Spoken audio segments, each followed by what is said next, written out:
Bonjour, je suis Dr Zerouali. Je vais vous présenter aujourd'hui le cours sur les toxi-infections alimentaires collectives, ce qu'on appelle TEAC. Donc, l'objectif de ce cours, c'est d'abord de savoir diagnostiquer une toxi-infection alimentaire, connaître les principes de prévention et argumenter une conduite à tenir devant une toxi-infection alimentaire collective. D'accord ?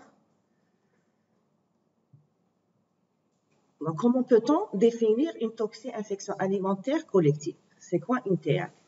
Donc, une TEAC, est définie par l'apparition d'au moins 2 cas de symptomatologie en général digestive dont on peut rapporter la cause à une même origine alimentaire.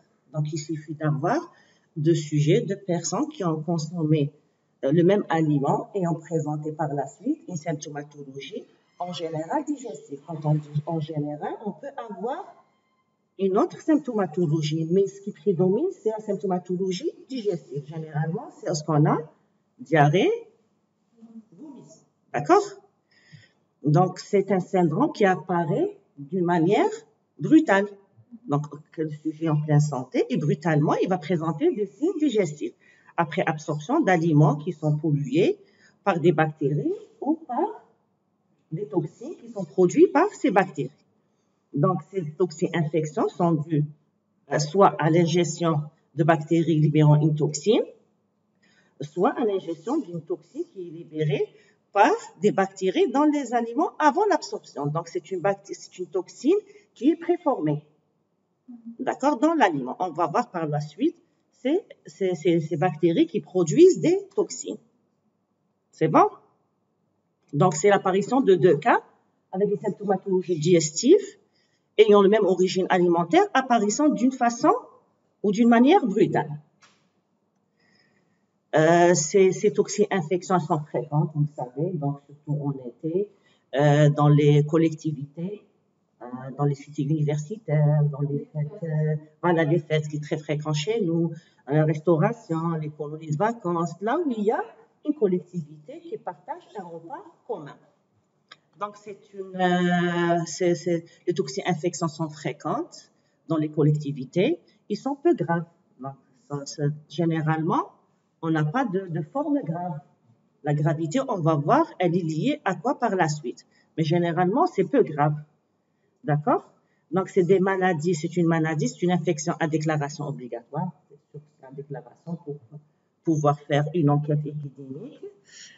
Donc, les principales germes qui sont en cause, vous connaissez des germes qui sont très bien, les salmonelles mineurs, les shigelles, le staph, généralement qui prédominent. On a beaucoup de germes, mais ce qui prédomine, c'est ces principaux germes.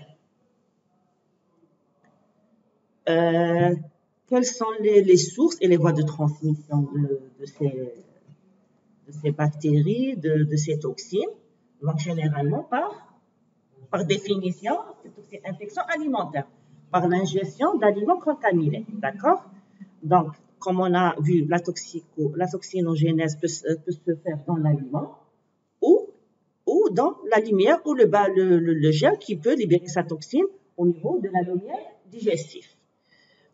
Donc, l'aliment suspecté est confirmé que dans 50% des cas, d'accord? Donc, on ne peut pas, le plus souvent, on ne peut pas identifier l'aliment suspect, confirmé plutôt. On peut le suspecter, mais on ne peut pas le confirmer. Donc, les aliments qui sont à l'origine de cette toxi-infection alimentaire, quels sont les aliments qui sont fréquemment? Très bien, à base de viande, les volailles qui sont à l'origine, les crèmes de ces toxi-infections alimentaires. Quels sont les facteurs favorisants? Généralement, pourquoi on a une toxi-infection alimentaire? Très bien, c'est le non-respect de la chaîne de froid.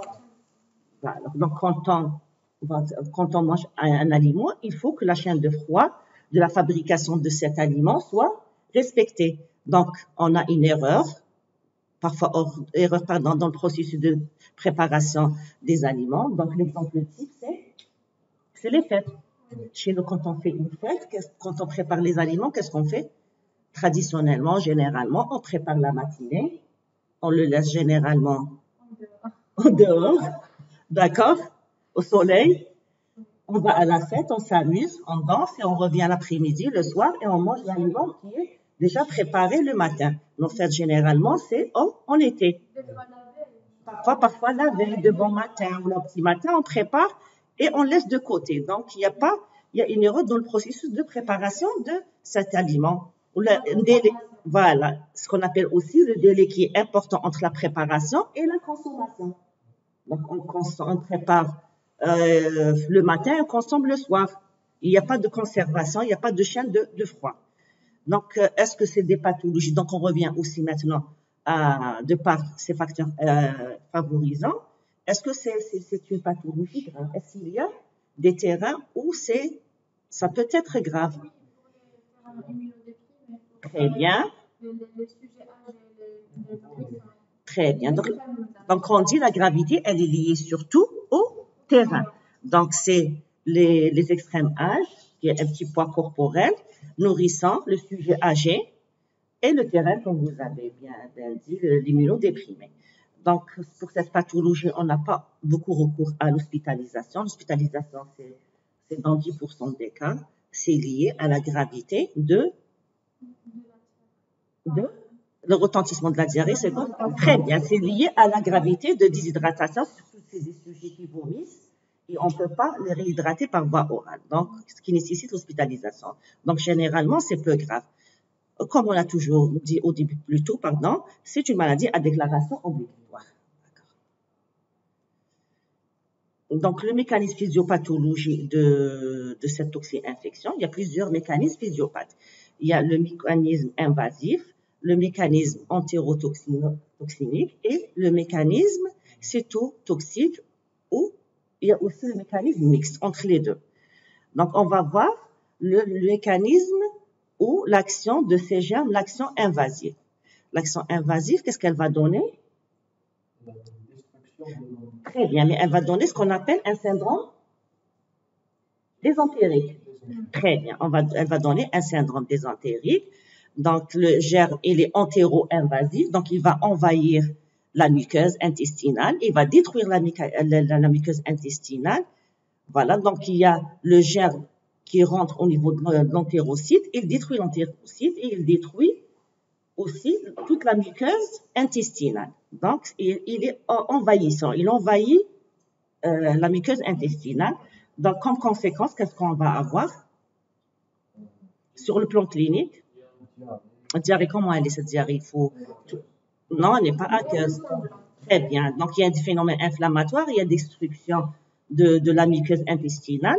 Donc, on a cliniquement d'abord un syndrome, voilà, ce qu'on appelle, pardon, ce syndrome désentérique. Donc, on a cliniquement un ténèbres, des épreintes, on peut avoir de la fièvre, voilà, parce que le germe pénètre, donc il y a une réaction inflammatoire, on peut avoir de la fièvre. Les selles qui sont gléro-sanglantes. Donc, il faut toujours demander l'aspect de ces selles, comment ça, pour la rattacher au mécanisme de cette toxi-infection.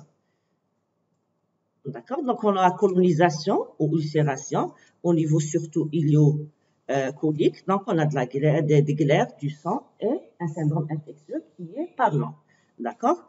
On peut avoir aussi le mécanisme entérotoxinogène. D'accord? C'est ce qu'on appelle le syndrome. Non, le syndrome. Non, le syndrome, c'est le mécanisme sécrétoire. Donc, c'est un thème d'une entérotoxine.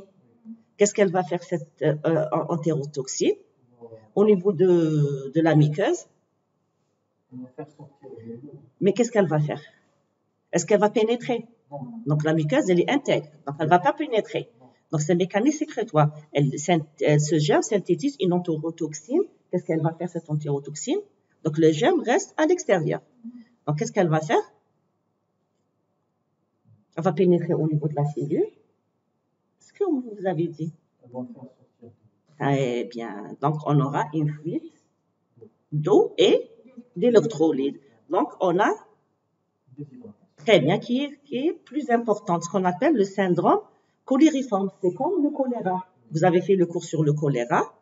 D'accord? Donc, on a un syndrome, ce qu'on appelle le syndrome colérifiant. Donc, cliniquement, qu'est-ce qu'on a?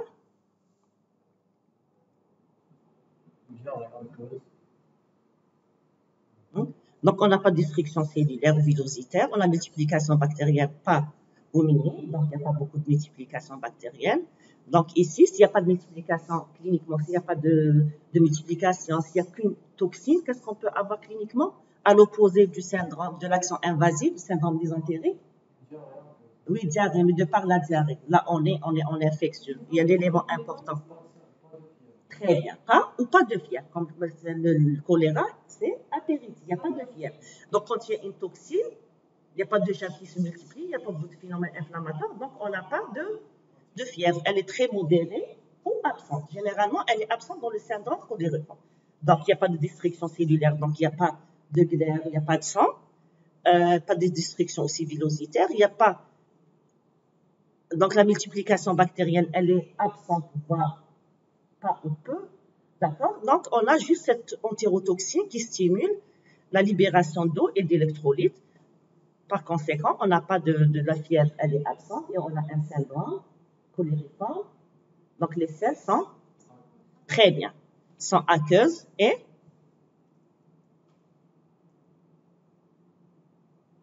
abondantes, très abondantes.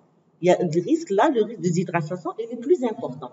Là, c'est surtout le mécanisme, c'est l'ulcération, c'est la perforation, ça a le risque, il est surtout la déshydratation qui peut être très importante. D'accord? On peut avoir le mécanisme entéro-invasif, on peut l'avoir avec le Shigel, l'exemple type, on va l'avoir par le suite. Voilà, Shigel. Pardon, le colis entéro-invasif, d'accord? Pour le mécanisme colériforme, on peut avoir aussi le colis, très bien, un colis entérosécrétoire aussi, d'accord? Et on peut avoir le mécanisme mixte, qui est le type, le germe le plus fréquent qu'on connaît très bien, le salmonelle. Donc, il n'y a pas de destruction. Voilà, il y a le jet qui pénètre, mais il n'y a pas de destruction. C'est mixte entre les deux. Et on n'a pas de destruction de la muqueuse. D'accord? Donc, c'est un syndrome pour le salmonelle. C'est un syndrome gastro-entérique aigu, donc envahissement de l'entérocyte, mais sans destruction. Multiplication de la bactérie, donc on peut avoir très bien une fièvre dans la sous-muqueuse. Il y a un risque aussi, s'il y a la bactérie, c'est comme le Shigel, c'est la bactérie qui est là. Très bien. Risque de diffusion cécile. D'accord?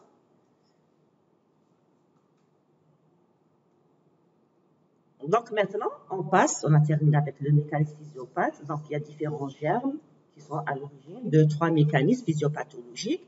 On passe à la clinique. Donc généralement, comment se présente? Voilà, vous êtes aux urgences, un malade comment vous allez reconnaître un malade qui fait une toxi-infection alimentaire? Très bien, survenu est brutal de l'épisode. Deuxième, quand on a défini par le regroupement des cas dans le temps et dans l'espace. C'est pas quelqu'un qui a mangé, par exemple, dans une pizzeria à Hedra, l'autre il a mangé une pizza à, je sais pas, à Raya, je sais pas, à Alger Centre. Ils ont présenté dans le temps la même symptomatologie, mais dans l'espace, c'est différent. Donc, regroupement des cas dans le temps et dans l'espace. Donc, notion de repas commun entre les malades. D'accord? Donc, l'interrogatoire et l'examen clinique de quelques malades vont nous orienter vers l'agent pathogène de ces toxi-infections alimentaires. Donc, généralement, il vient par 2 ou 3. Quand il y a une collectivité, c'est beaucoup, ça dépasse la dizaine ou plus. D'accord? Donc, l'expression, toxi-infection alimentaire, elle est très bien. Le plus souvent, on dit le plus souvent digestive. On peut avoir d'autres expressions. Quelle expression? Très bien, c'est pas la on va voir par la suite, d'accord? Donc, l'expression, elle est le plus souvent digestive, d'accord? Donc, on va commencer par les toxi-infections alimentaires d'origine digestive. Donc, on commence par le chef de file qui est le plus fréquent. Très bien, les salmonelles. Vous connaissez combien de types de salmonelles? Non, pas pour les salmonelles. Il y a des salmonelles majeures. Très bien, c'est la fièvre typhoïde. Vous allez voir le cours sur la fièvre typhoïde. Donc, c'est une salmonelle, mais qui est majeure. Là, c'est des salmonelles mineures. Très bien, qui sont à l'origine de troubles digestifs mineurs, qui ne sont pas graves. Donc, c'est la première cause de toxi-infection alimentaire. Donc, dans 50% des cas, il n'y a pas beaucoup d'hospitalisation. C'est généralement entre 6 à 10% des cas qu'on hospitalise. Elle est surtout familiale, salmonellose. D'accord? Donc, sur le plan épidémiologique, ils sont dus à des salmonella typhimurium et salmonella enteritidis qui sont tués par un chauffage à 60 degrés. Donc, la chaleur à 60 degrés peut neutraliser et tuer ces germes, d'accord? Donc, ils entraînent une infection intestinale avec libération de toxines. Quand on dit, voilà, je fais un petit rappel aussi, quand on dit toxi-infection, donc, généralement, quand on définit une maladie infectieuse, on dit c'est une maladie infectieuse virale, bactérienne. Là, on ne dit pas c'est une infection, on dit c'est une toxi-infection. Donc, il y a le mot qui est composé, toxi-infection. Vous retenez, tout ce qui est toxi-infection, c'est l'origine qui est la toxine. Généralement, quand il y a toxine, il n'y a pas, par conséquent, syndrome, voilà, il est atténué, voire absent. Mais là, on peut avoir un. Et de deux, le traitement, s'il n'y a que la toxine. Voilà. Donc, toxine, le traitement antibiotique, c'est toujours en deuxième intention. Il faut savoir, vous allez voir ça avec la diphtérie, le tétanos, le choléra. Vous voyez que le traitement antibiotique, généralement, il n'est pas au premier plan. Donc, puisqu'il y a la toxine, il faut aller traiter les conséquences de cette toxi-infection. Le traitement antibiotique sera au deuxième plan. D'accord? C'est ce qu'on appelle les toxi-infections. Donc, on traîne une infection intestinale avec libération de toxines.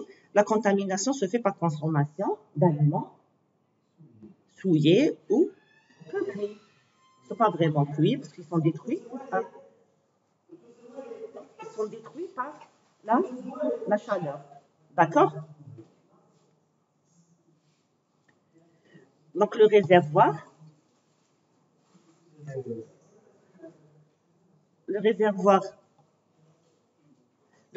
du germe, dans 90% des cas, c'est la viande, les volailles, la viande de boucher, charcuterie, les œufs, les produits laitiers. On peut avoir aussi les fruits de mer, on peut avoir l'origine, peut-être aussi c'est des salmonelles, peut-être hydrique, l'eau. Donc l'eau, par exemple, peut véhiculer ce germe. C'est comme les salmonelles majeures, le fièvre typhoïde, c'est une maladie à transmission, le plus souvent hydrique. D'accord? Donc la clinique, l'incubation, c'est très important. La clinique, cette période d'incubation pour reconnaître les germes. D'accord?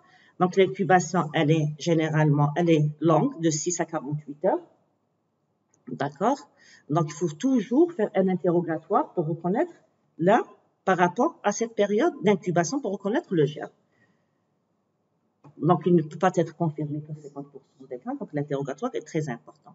Donc, le début est marqué par une asthénie, une lourdeur digestive, et rapidement apparaît, qu'est-ce qu'on a? Des douleurs abdominales. Voilà, douleurs abdominales, vomissements, diarrhée, qui sont liquidiennes et fétides. C'est très important. Donc, diarrhée qui est liquidienne et fétide, avec un syndrome infectieux. Là, il y a multiplication des germes, donc on a un syndrome infectieux, donc température entre 39 et 40, avec possibilité de dissémination de bactériémie. Donc l'évolution de ces signes, elle est maximum atteinte en 2 à 3 heures et tout rentre dans l'ordre en 3 jours. Donc elle est peu grave. D'accord? Le diagnostic, comment il se fait le diagnostic? Généralement, il est clinique, mais le diagnostic de certitude, là, on peut faire, du moment que le germe circule dans le sang, donc si le malade fait de la température à 40, on peut faire, voilà, il y a une bactériémie. pas une septicémie. Quelle est la différence entre bactériémie et septicémie? Là, pourquoi on dit bactériémie? Donc, c'est un passage transitoire dans le sang. La septicémie, c'est un passage continu, par définition. D'accord? Là, c'est un germe, un petit décharge dans le sang de germe, mais c'est pas une septicémie. Donc, on ne peut pas avoir... très bien.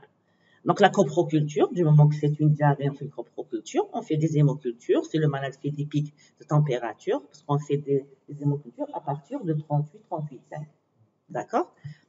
Et on fait aussi, toxi-infection alimentaire, qu'est-ce qu'on fait? Qu'est-ce qu'on prend? Qu'est-ce qu'on prend? Non, non, diagnostic de certitude. Pardon, l'étude, voilà, étude bactériologique de l'aliment suspect. Voilà, s'ils ont mangé une pizza, s'ils ont mangé du couscous, on va prendre, lors d'une fête, quand on fait une fête, on mange généralement de la viande, du couscous, on va faire étude de cet aliment. D'accord?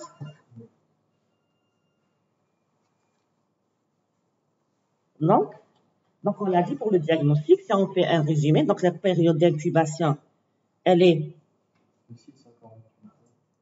voilà, le début, il est brutal, voilà. Donc, lorsqu'on a des douleurs abdominales, des crampes, et on a une diarrhée qui est lipidienne et fixe, donc avec un syndrome infectieux. L'évolution, elle est favorable en 2 à 3 jours, 3 à 4 jours. Le diagnostic se fait par coproculture, hémoculture et étude bactériologique de l'aliment suspect. D'accord? Maintenant, on passe aux toxi-infections à staph. C'est la deuxième cause de toxi-infection alimentaire. Elle est très, très fréquente, car ce germe, on le retrouve partout. D'accord. Donc, là, c'est quel mécanisme? Généralement, c'est une toxine. C'est une toxine. Pour le staph, c'est une toxine qui est résistante à la chaleur et qui est libérée par le germe. Voilà, qui est libérée par le germe. Donc, on n'a pas le germe qui pénètre, mais on a sa toxine. Voilà. Donc, le réservoir de cette toxine, du germe, c'est surtout, très bien, mais c'est surtout le réservoir. Le réservoir, c'est l'homme. Donc, portage ailé cutané aussi, rhinopharyngé. Généralement, on peut avoir ce staph au niveau cutané, au niveau rhinopharyngé. Il y a aussi les aliments. Quel type d'aliments? Surtout les crèmes, la pâtisserie, les glaces, aussi les conserves. D'accord? C'est surtout quand on mange de la pâtisserie. Voilà. Généralement, quand il y a un anniversaire, qu'est-ce qu'on fait? On mange et on laisse une part pour le frère ou la sœur qui est absente, qui va rentrer dans 2-3 jours. Voilà. D'accord? Parce qu'on aime beaucoup voilà, les absents, on leur laisse leur part, mais on oublie qu'on va leur... Très bien. Donc, la clinique, là, je vous ai parlé de la période d'incubation, là, elle est très courte. Donc, un malade qui fait de la diarrhée, 2 à 4 heures. Elle est très courte, 2 à 4 heures. Il y a rapidité de l'installation et l'intensité des symptômes. Donc, c'est très rapide. Un malade qui était en pleine santé et subitement, il mange 2-3 heures après, il présente une installation rapide des signes digestifs et qui sont très intenses. Donc, une diarrhée qui est fréquente, qui est abondante. D'accord? Très bien. Donc, la symptomatologie, elle est très brutale avec crampes diffuses, vomissement incoercible, diarrhée très importante. On peut avoir même stade ultime, si la diarrhée, elle est importante. Cliniquement, qu'est-ce qu'on a? Une déshydratation est très bien. On peut avoir même un état de choc qui est possible. Cliniquement, qu'est-ce qu'on a? Qu'est-ce qu'on a ici? Qu'est-ce qu'on peut... Cliniquement, le signe clinique aussi. Je vous ai dit, on est infectieux. Qu'est-ce qu'elle a, la fièvre? Très bien, il n'y a pas de fièvre. Donc, à l'opposé, quand vous posez, donc c'est un motif très fréquent, donc c'est un problème de santé publique, les toxi-infections alimentaires. Donc, étant généraliste, vous devriez connaître, faire le diagnostic tel ou tel, voilà, par rapport à tel ou tel germe. Donc, c'est une incubation qui est très courte de 2 à 4 heures, rapidité et intensité de l'installation des symptômes. la symptomatologie, elle est très brutale, rapide, à type de crampe. Pourquoi il y a des crampes? C'est le retentissement. Voilà, c'est les troubles ioniques, c'est le retentissement, mouvement incoercible, diarrhée très importante, qui peut aboutir à un état de choc. Comme c'est une toxine qui est à l'origine de cette symptomatologie, donc il n'y a pas de fièvre. Donc le diagnostic, comment on fait le diagnostic? Ah non, ah non. Oui, donc inutile de faire des copros chez un malade qui fait, voilà, une toxine-infection alimentaire à staph. Donc qu'est-ce qu'on fait? Et qu'est-ce qu'on fait? Clinique et aussi, comme on a fait pour très bien rechercher la toxine ou le germe dans les aliments suspects et dépister les manipulateurs malades. D'accord? C'est bon? Oui. Donc la troisième, donc on a le Clostridium perfringens. Ça c'est théorique chez nous, c'est pas le troisième, on a autre, mais on va le considérer comme troisième. Donc il est thermorésistant, le réservoir il est partout. D'accord? Donc on le trouve dans les viandes préparées, les sauces, les pois cuisinés la veille. Donc une réfrigération insuffisante dans les restaurations collectives. L'incubation, elle est de 8 à 24 heures. Donc c'est pas le staph et c'est pas les salmonelles. Le mécanisme diffère. Le mécanisme là, il est colériforme. Donc on peut pas le confondre. Même si on dit 24 heures, là c'est un mécanisme qui est colériforme, donc il n'y a pas de fièvre. Donc je ne veux pas, à l'interrogatoire, je ne peux pas le confondre avec les salmonelles. D'accord? Là, c'est une diarrhée liquidienne, il n'y a pas de fièvre, l'incubation 24 heures, donc ça ne peut pas être une salmonelle et ça ne peut pas être un staph. D'accord? L'évolution, généralement, elle est favorable. D'accord? On passe à la Shigelle. Donc, normalement, je dois mettre les Shigelle en troisième position. Là, j'ai différé, معليش. Donc, sur le plan épidémiologique, la maladie, elle est strictement humaine. D'accord? Donc, elle est transmise, la transmission se fait par les mains sales, l'eau, les fruits, donc par la consommation d'aliments contaminés par un manipulateur malade, viande travaillée, charcuterie, plats préparés, crème, glace, pâtisserie. Donc, on rejoint un peu aussi le staph, mais la différence, là, c'est un mécanisme qui est efficace. Très bien, c'est un mécanisme qui est entéro-invasif. Donc, je ne peux pas le confondre avec un staph, d'accord? Sur le plan clinique, la symptomatologie est la même que celle des toxi-infections alimentaires à salmonelle. D'accord? C'est un germe aussi entéro-invasif. Mais l'incubation, comment je fais la différence? Là, l'incubation, elle est plus courte. Pour les salmonelles, c'était l'incubation jusqu'à 48 heures. Là, c'est 6 à 12 heures. Ça fait pas staph, c'est entre staph et salmonelle. 6 à 12 heures. La température par rapport au salmonelle n'est pas vraiment élevée, généralement entre les 38 degrés. Là, on a un syndrome, par contre, désentérique, qui est très parlant et très étrange, syndrome désentérique fébrile. D'accord? Avec diarrhée, sang, glaire, diarrhée gléro-sanglante. On peut avoir aussi douleur des crampes, des vomissements et la fièvre. D'accord? On peut avoir aussi une symptomatologie, une manifestation neurologique. Généralement, comme on le dit, généralement chez les nourrissons, c'est plus fréquent chez les nourrissons, c'est les extrêmes âges et tout. C'est un malade qui fait cette symptomatologie, il peut convulser. Peut-être son nom, il peut avoir une petite note encéphalétique en neurologie, qui peut orienter, qui peut se voir par rapport à ce germe. Oui, on peut avoir une bactérie, on peut faire des hémocultures aussi.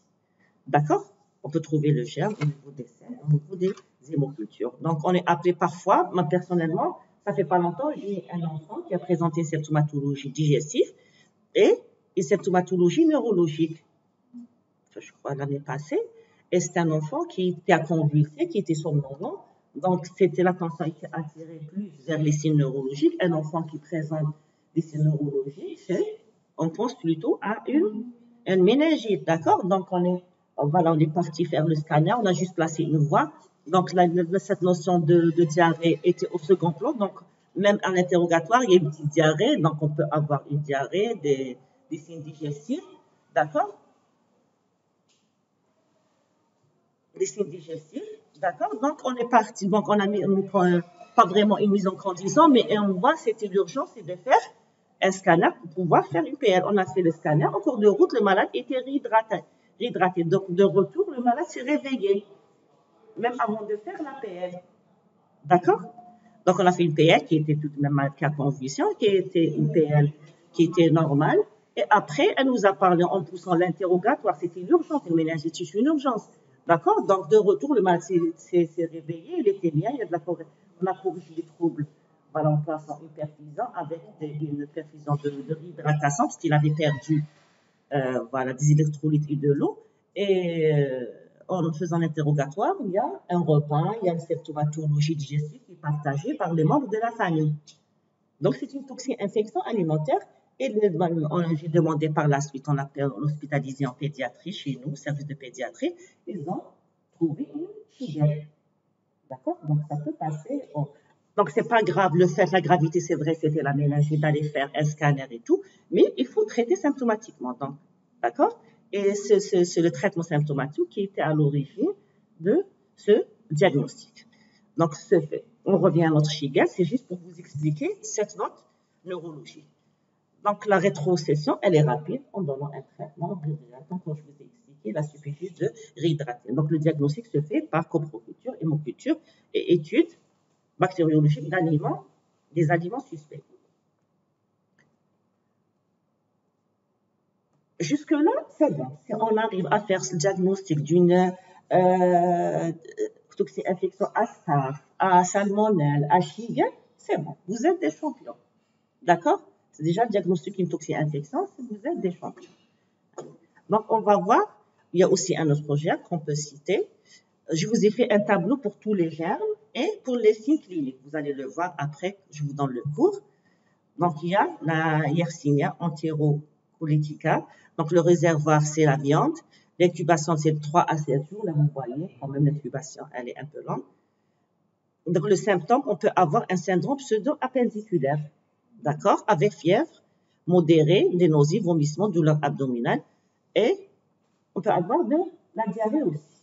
D'accord? Le tableau, ça peut errer le diagnostic, comme du moment qu'on a un syndrome pseudo-appendiculaire, mais ça peut donner aussi des diarrhées, des infections alimentaires. On a le campylobactère. Là, je ne vais pas m'étaler. D'accord?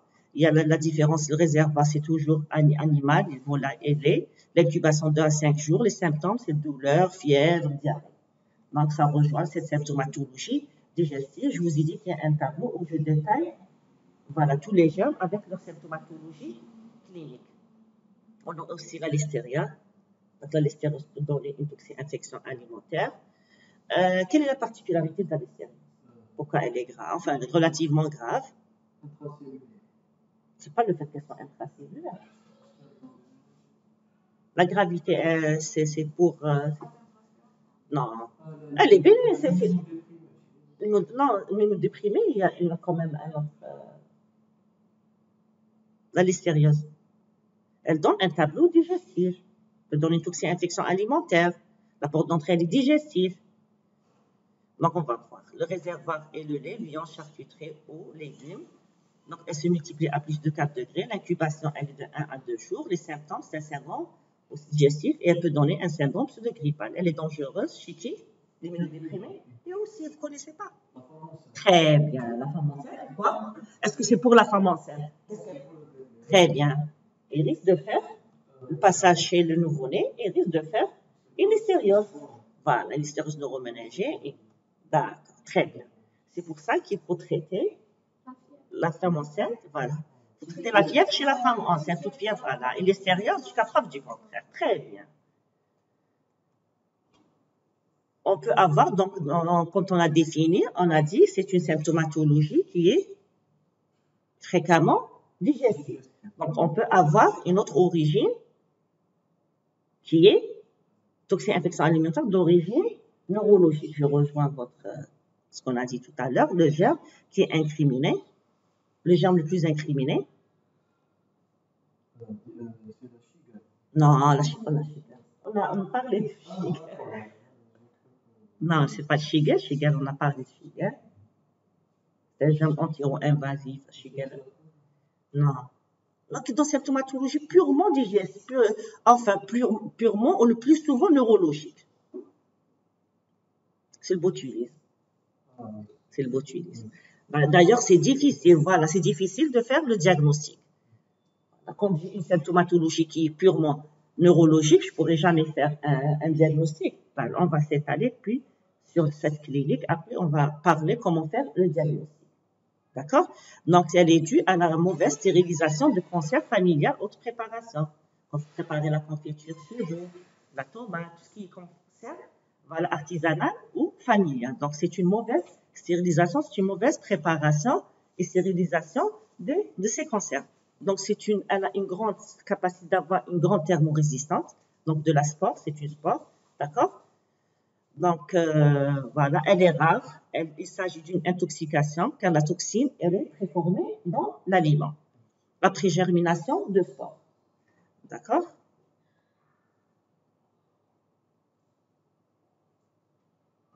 Donc, c'est une toxine qui est puissante. Qu'est-ce qu'elle va faire, cette toxine? Elle va inhiber la synthèse d'acétylcholine au niveau des synapses ou de la plaque neuromusculaire. Vous connaissez le mécanisme physiopathe de cette plaque, de cette transmission voilà, de transmission neuromusculaire. Donc, qu'est-ce qu'on a cliniquement?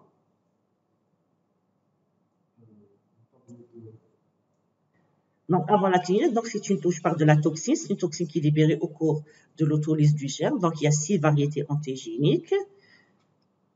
Donc, voilà, cette toxine, elle est de nature protéique. Voilà. Elle est très antigénique. Si elle est antigénique, donc qu'est-ce qu'on peut avoir? Non. C'est quand on dit, cette toxine, elle est antigénique. Donc, qu'est-ce qu'on a? Voilà, très bien. Donc, on peut avoir voilà, transformable en anatoxine pour neutraliser cette toxine. D'accord? Donc, elle est transformable en anatoxine et neutralisable par antitoxine, anticorps, le sérum. Donc, il y a une sérothérapie pour neutraliser cette toxine. C'est ça le mot antigénique. Quand il y a le mot, elle est antigénique, donc ça implique la synthèse d'anticorps, antitoxine. D'accord? Donc, sur le plan clinique, les signes sont, non, pas les signes sont, donc ça donne un syndrome sec, les signes sont neurologiques qui prédominent avec, on a des paralysies. Donc, si elle agit, elle bloque la synthèse d'acétylcholine au niveau de la plaque neuromusculaire. Par conséquent, qu'est-ce qu'on a? On a des paralysies. On a des paralysies. Après, mais ce qui prédomine quand tu vois le malade, qu'est-ce qu'il a? Ce qui attire, donc cliniquement, c'est des paralysies bilatérales et symétriques, entraînant des troubles de l'accommodation et des muscles intrinsèques de l'œil. Qu'est-ce que ça donne? Ça donne une mydriase. Donc, c'est un malade qui vient avec une mydriase, avec une atteinte des muscles bucco-pharyngiens. Donc, on a une dysphagie avec paralysie de la déglutition et difficulté d'élocution. Donc, c'est un malade qui parle difficilement, qui parle de dysphagie et qui est en mydriase. D'accord? On peut avoir les autres signes. Mais ce qui prédomine, c'est un malade qui attire l'attention de l'observateur, du médecin, du praticien, c'est cette atteinte neurologique, cette mydriase, cette dysphagie. D'accord? Donc, est-ce que c'est facile de poser? Est-ce que, voilà, en pratique courante, là, on est des praticiens, vous voyez un malade qui fait de signes neurologiques, je dis, voilà, tiens, là, celui-là, moi, personnellement, je ne pourrais pas faire. Là, s'il y a des signes neurologiques, s'il y a une mydriase, je dirais que c'est un malade qui est en train d'engager. Hein. Trouble neurologique, voilà, il a une tumeur, comment peut-on faire un diagnostic? Comment je peux penser? On peut avoir une symptomatologie digestive associée, mais ce qui prédomine, c'est ces signes-là. Même combien même qu'il fait une déshydratation. On ne va pas avoir une mydriase parce que le malade fait une déshydratation. Elle sera une état de choc. C'est l'entendissement hémodynamique. Là, comment je pourrais faire? Très bien. S'il y a des cas similaires, s'il y a des cas groupés, donc s'il y a 2, 3 malades, 4 malades qui font symptomatologie, voilà. Cette symptomatologie des cas, on revient à la définition des malades qui ont des cas groupés qui ont, si on revient à la définition, oui, qui ont mangé le même repas, le même aliment dans le temps et dans l'espace. Là, voilà, je vais m'orienter. Moi, je vais me dire, il y a plusieurs personnes qui sont en train de faire cette symptomatologie neurologique. Donc, probablement, il s'agit d'une toxi-infection alimentaire à expression neurologique. D'accord? Donc, le diagnostic, il est essentiellement clinique avec des signes d'atteinte du système nerveux central. Donc, rechercher les cas dans l'entourage. Donc, diagnostic biologique, donc c'est une toxine, on ne peut pas faire de copro, on ne peut pas faire, qu'est-ce qu'on fait? Comme on a fait pour les autres. Très bien, de l'aliment incriminé, voilà.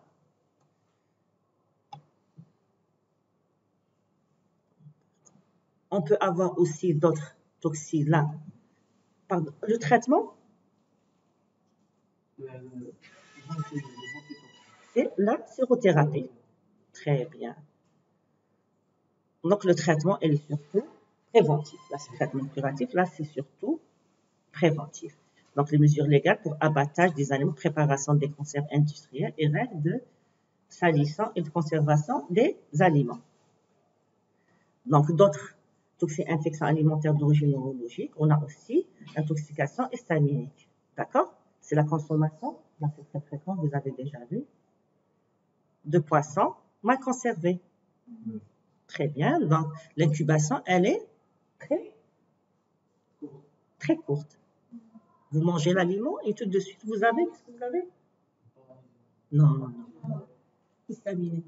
Non, expression neurologique. Très bien, trouble vasomoteur. Donc, l'incubation, elle est courte de 10 minutes à 1 heure. On a des troubles vasomoteurs irritants de la face. Vous avez déjà vu ça? Voilà. Du coup, céphalées, signes digestifs qui sont au deuxième plan. Donc, l'expression, oui. Quelqu'un généralement, c'est des patients, c'est des sujets qui consomment du poisson mal conservé. Donc, on dit il n'a pas supporté cet aliment, il fait une allergie, mais ce n'est pas une allergie. C'est une réaction histaminique, c'est une intoxication histaminique. D'accord? Il mange de la sardine, il mange du poisson, il mange du pain. Et on a, juste après avoir mangé, on a un trouble vasomoteur. Oui, un irritable, trouble vasomoteur. Donc, on a l'expression extradigestive qui prédomine. D'accord? Mais on peut avoir des signes digestifs, à type de douleur abdominale, diarrhée, qui est non sanglante. Donc, l'évolution, elle est rapidement favorable après administration de quoi? Très bien. Très bien. De corticothérapie et d'antihistaminique. D'accord? Donc, on a fait le tour de la question. Voilà. Les toxi-infections alimentaires du plus fréquent à expression digestive et on peut avoir aussi à expression neurologique prédominante. D'accord? Donc maintenant, qu'est-ce qu'on va faire? La conduite à tenir devant une toxi-infection alimentaire. D'accord? D'abord, c'est collectif, donc ça sous-entend qu'il y a... Très bien. Donc il y a une épidémie. Voilà. Donc il faut affirmer. Donc, c'est l'augmentation, affirmer l'épidémie par l'augmentation de cas similaires groupés dans le temps et dans le même lieu. D'accord? Il faut isoler le germe dans l'aliment. D'accord? Dans les selles et les vomissements du malade. Donc, si on peut isoler, c'est pour dire qu'il y a une épidémie, il faut qu'il y ait des cas groupés qui augmentent dans le temps et dans l'espace. Il faut isoler le germe dans l'aliment. Il faut isoler le germe au niveau aussi des selles et des vomissements. Donc, écarter les diarrhées qui ne sont pas d'origine infectieuse. D'accord? Donc, comment identifier l'aliment responsable? Très bien, l'enquête, il faut faire une enquête épidémiologique qui doit être détaillée. Donc, le repas qui est pris en commun dans les 3 jours, donc ce qu'on a vu pour la durée d'incubation la plus longue, c'était seulement les 48 heures. Donc, il faut demander 3 jours auparavant. Voilà. Donc, la courbe épidémique, la durée d'incubation et le taux d'attaque, c'est-à-dire la vitesse à laquelle l'épidémie Avant, c'est le nombre de cas. D'accord? Donc, l'enquête bactériologique, qu'est-ce qu'elle comprendra? Prélèvement d'échantillons alimentaires, recherche de portage C du sujet exposé, recherche de portage chez le personnel de cuisine, coproculture ou prélèvement de gorge ou de nez chez les préparateurs de cuisine d'aliments. Donc, il faut supprimer les aliments suspects, identifier les procédures alimentaires défectueuses, donc enquête sur l'ensemble de la chaîne froide. Donc, production, traitement et conservation et distribution. Donc, le traitement est surtout préventif, donc hygiène correcte sur les lieux d'abattage, strict respect d'hygiène, des cuissons et des pratiques de restauration, éducation sanitaire du personnel de la chaîne alimentaire, donc la tenue, l'hygiène corporelle et générale, contrôle symptomatique par analyse microbienne des aliments servis en restauration collective. Donc, quand on sert un aliment, il faut toujours laisser un repas témoin. D'accord? Donc, s'il s'avère qu'au niveau de cette collectivité, dans une cité, par exemple, universitaire, quand on sert des aliments aux étudiants, on garde le repas, ce qu'on parle de repas témoin. Si jamais il y a 2 ou 3 personnes qui font ce qu'on parle de 2 cas, à partir de 2 cas, peut-être ces étudiants, ils ont consommé à midi ailleurs. C'était un groupe d'étudiants qui est sorti, 3 ou 4, ils ont consommé une pizza ailleurs. Et le soir, ils font une symptomatique. Est-ce qu'elle est rattachée à la restauration de la cité ou parce qu'ils ont mangé à midi ou... D'accord? Donc, on analyse le repas témoin. On laisse toujours le repas témoin pour analyser. Donc, enquête épidémie pour évaluer les risques pour les collectivités et retirer le produit en cause des circuits commerciaux. Donc, le traitement est surtout préventif et aussi curatif. Donc, on a dit toxi-infection, c'est des infections qui sont peu graves. Donc, il n'y a pas vraiment un traitement curatif passe en second plan. C'est surtout la gravité, elle est liée. Très bien. Donc, qu'est-ce qu'on fait? On recherche les signes de gravité, la gravité de la déshydratation, comment on évalue avant. Très bien. Non, c'est l'état de choc, c'est pour les pertes qui sont graves. Voilà. Donc, aussi par rapport au poids. Très bien. Donc, s'il y a une perte de poids de moins de 5%, on parle de déshydratation modérée. Entre 5 et 10%, comment elle est? Intermédiaire, peu grave. Très bien, elle est grave. Donc, la gravité de déshydratation, comment on reconnaît un malade qui fait un état de déshydratation?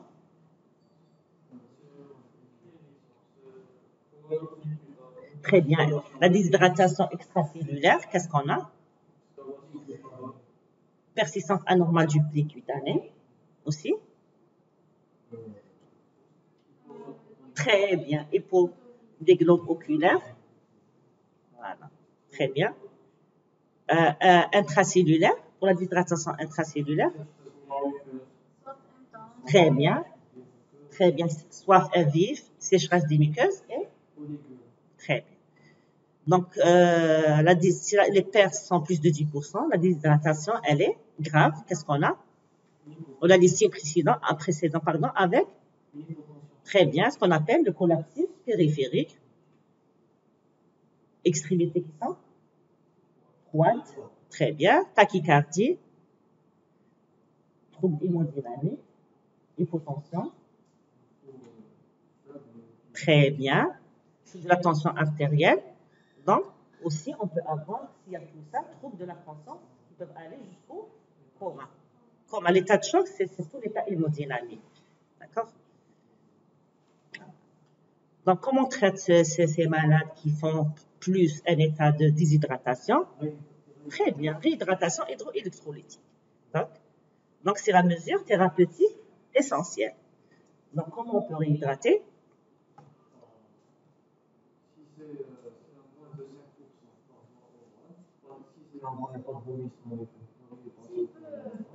Pour boire, il faut préserver le tube digestif et donner à boire aux malades abondamment. D'accord? Avec, qu'est-ce qu'ils perdent dans les différents mécanismes, surtout, très bien, avec des sachets de sel de réhydratation. À défaut, qu'est-ce qu'on donne? Très bien, salé et sucré. D'accord? Si le malade vomit, très bien. On utilisera, si vraiment il y a des vomissements incoercibles, on utilisera la voie IV. Très bien. Non, pas le cristalline. C'est la solution d'hydratation. Avec les différents.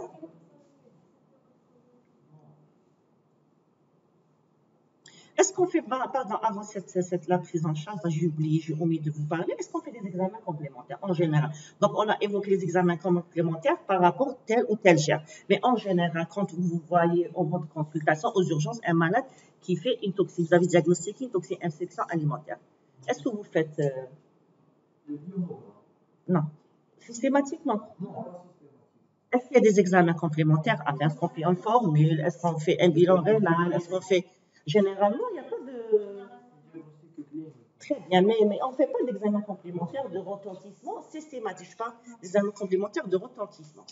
C'est-à-dire l'ionogramme, voilà, formule pour une hémoconcentration et le retentissement surtout rénal. S'il y a des hydratations, s'il y a un retentissement surtout rénal. D'accord? Donc, on ne fait pas systématiquement. On fait pour les formes graves. Même si on hospitalise le malade, c'est-à-dire si on fait une réhydratation par voie intraveineuse, il est inutile de faire des examens complémentaires parce que le malade vomit quand on réhydrate par voie intraveineuse. D'accord? Qu'est-ce qu'on fait aussi? Des mesures diététiques qui sont aussi essentielles. Donc, il faut éviter les aliments qui stimulent le péristaltisme intestinal. C'est-à-dire, qu'est-ce qu'on va conseiller au malade ou le parent de malade qui vient? Voilà, vous allez faire une réhydratation, demander à boire de l'eau. Donc, c'est des conseils à donner aux malades, aux parents de malade. Vous allez lui dire, il faut boire abondamment de l'eau, voilà, avec des sels de réhydratation, si la voie orale lui permet. D'accord? Qu'est-ce qu'on demande? D'éviter certains aliments, tels les produits laitiers. D'accord? Les jus de fruits, l'alcool, le café qui stimule le péristaltisme intestinal. D'accord? Les antidiarrhéiques, on peut lui donner aussi, c'est un traitement symptomatique, les ralentisseurs de transit, d'accord? Comme le Smecta, voilà, l'Imodium, le pyramide. Et le traitement anti-infectieux, traitement antibiotique, est-ce qu'il est systématique? Il n'est pas systématique. On a rarement recours à l'antibiothérapie, de plus qu'elle peut développer des résistances. D'accord? Donc, chez qui on donne un traitement de courte durée, mais surtout, mais pas systématiquement, on a dit selon le terrain, sujet à risque, sujet âgé, sujet immunodéprimé. D'accord? D'accord? Donc, les traitements anti-infectieux, qu'est-ce qu'on donne? On a les bêta-lactamines pour donner de l'amoxicilline, pour donner du Bactrim, du cotrimoxazole, pour donner du fluoroquinone. Donc, durée de courte durée, généralement une semaine. D'accord? Donc, c'est bon. Pour le traitement, c'est surtout la réhydratation selon la gravité. L'hospitalisation, c'est en fonction de la gravité. Si le malade fait une déshydratation sévère avec vomissement incoercible et diarrhée abondante, on hospitalise le malade. Il y a un risque d'état de choc. D'accord? Sinon, c'est un traitement c'est une pathologie qui est peu grave, le traitement est symptomatique. D'accord? Donc, en conclusion, on peut dire que les TH sont fréquents et dépendent étroitement du niveau plutôt d'hygiène alimentaire des collectivités. Elles doivent faire l'objet d'une déclaration obligatoire.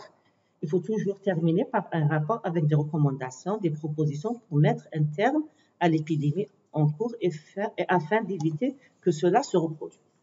D'accord? Vous avez compris? C'est bon? Vous n'avez pas de questions à poser? D'accord, je vous remercie.